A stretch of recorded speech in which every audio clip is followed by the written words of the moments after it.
Hello everybody, all of my dear students, I hope all are very well.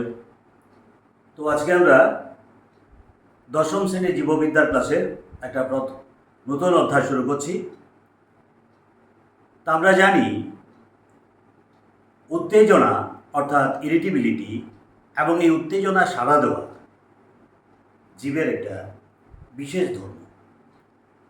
পরিবেশের বিভিন্ন প্রকার বাহ্যিক কিংবা অভ্যন্তরীণ বিভিন্ন ঘটনা প্রবাহের দ্বারা জীব উত্তেজনা গ্রহণ করে এবং উত্তেজনার বহিঃপ্রকাশ ঘটায়। যেমন দেখা যায় যে কোনো উজ্জ্বল আলো যদি চোখে পড়ে চোখ আপনা আপনি বন্ধ হয়ে যায়। ভালো কোনো লোভনীয় খাবার যদি সামনে থাকে লালা নিঃসৃত হয়। চিমটি কাটলে আমরা হাত সরিয়ে দিই। এই ঘটনাগুলি সমস্তই ঘটে একটা নির্দিষ্ট তন্ত্রের মাধ্যমে, যেটাকে আমরা বলি কি স্নায়ুতন্ত্র বা নার্ভাস সিস্টেম। এই স্নায়ুতন্ত্রের মাধ্যমে এই যে পরিবেশের বিভিন্ন উদ্দীপক অর্থাৎ বাহ্যিক কিংবা অভ্যন্তরীণ ঘটনাগুলি, এগুলি যে ঘটনা প্রবাহের মাধ্যমে সম্পন্ন হয়, যেটাকে আমরা এক কথায় বলতে পারি যে নিয়ন্ত্রণ ও সমন্বয় সাধন অর্থাৎ কন্ট্রোল অ্যান্ড কোঅর্ডিনেশন। আজকে আমাদের যে অধ্যায়টা নিয়ে আলোচনা করব সেটা হচ্ছে নিয়ন্ত্রণ ও সমন্বয় সাধন অর্থাৎ কন্ট্রোল অ্যান্ড কোঅর্ডিনেশন। তার আমরা প্রথম ক্লাসটা আজকে করব। তো আমরা প্রথমেই জানি স্নায়ুতন্ত্র বা নার্ভাস সিস্টেম কাকে বলে। যে তন্ত্রের মাধ্যমে নিউরন বা স্নায়ুকোষ দ্বারা উদ্দীপনা গৃহীত হয় এবং উদ্দীপনায় সাড়া প্রদানের মাধ্যমে জীবের মধ্যে একটা সামঞ্জস্য রক্ষিত হয় এবং তার বিভিন্ন যন্ত্র এবং তন্ত্রের মধ্যে সমন্বয় সাধন করে তাকেই আমরা বলি কি স্নায়ুতন্ত্র বা নার্ভাস সিস্টেম। তো এই স্নায়ুতন্ত্র বা নার্ভাস সিস্টেমের একটা গঠনগত এবং কার্যগত একক থাকে, অর্থাৎ ইউনিট অফ নার্ভাস সিস্টেম যদি বলি তাকে আমরা বলবো কি ইউনিট অফ নার্ভাস সিস্টেম অর্থাৎ কি নিউরন বা স্নায়ুকোষ।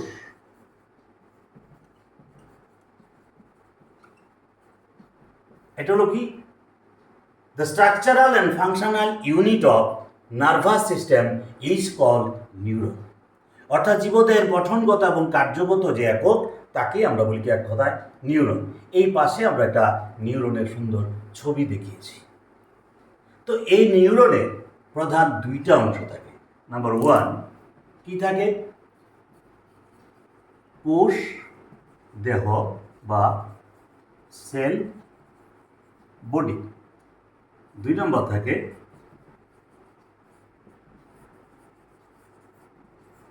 প্রলম্বিত অংশ বা প্রসেসেস। এই প্রলম্বিত অংশটাকে আমরা আবার দুই ভাগে ভাগ করতে পারি। একটা কি অ্যাকশন আর এটা কি ডেনড্রন।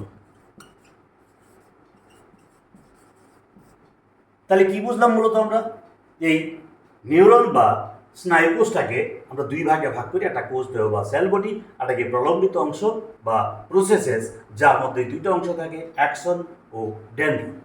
তাহলে কোষ দেহ অংশটাকে আমি চিত্রের মাধ্যমে যদি বুঝি, এবার এই যে তারকাকৃতি বলতে পারি, স্টার আকৃতি বলতে পারি, এটা গোলাকার হয় বা ডিম্বাকার বিভিন্ন আকৃতির হতে পারে।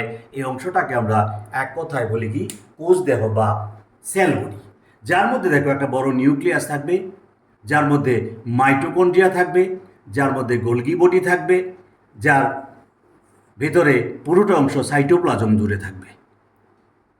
এই কোষ দেহ থেকে অর্থাৎ সেল বডি থেকে যে দুইটা অংশ নির্গত হয় তার একটা প্রধান অংশ হলো কি এই যে নলাকার যে অংশটা কোষ দেহ থেকে সৃষ্টি হয় তাকে আমরা বলি কি অ্যাকশন।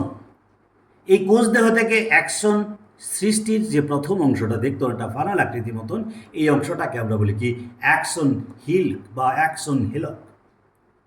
এই অ্যাকশনের মধ্যে যে সাইটোপ্লাজমীয় উপাদানটা থাকে, যে লাল অংশটা দেখা যায়, সেটাকে আমরা বলি কি অ্যাক্সোপ্লাজম। এই অ্যাক্সোপ্লাজমটা 3টা স্তর দ্বারা আবৃত থাকে। বাইরের দিকে স্তরটাকে বলা হয় কি নিউরেলেমা, তারপরে স্তরটাকে বলা হয় কি মাইলিন শীথ, এবং তারপরে যে স্তরটা তাকে বলা হয় কি অ্যাক্সোলেমা। তাহলে ভেতর থেকে যদি বলি অ্যাক্সোলেমা, মাইলিন শীথ এবং নিউরেলেমা, আর বাইরের থেকে বললে নিউরেলেমা, মাইলিন শীথ এবং অ্যাক্সোলেমা।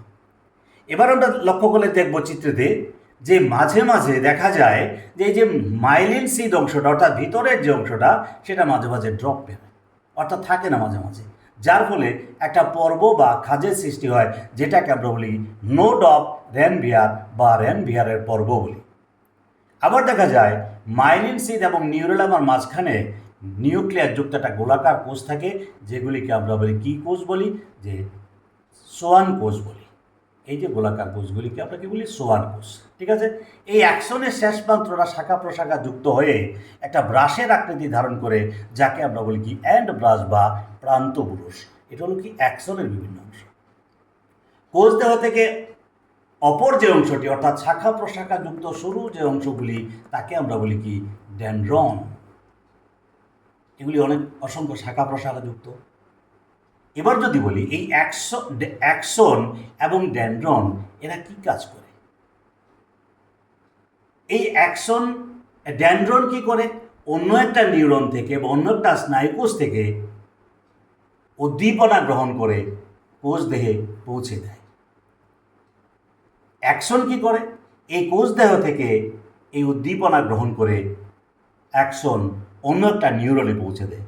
এইভাবে একটা নিউরন থেকে অন্য একটা নিউরন পৌঁছে দেওয়ার কাজটা ডেনড্রন, কোষ দেহ এবং অ্যাকশন এইভাবে করে।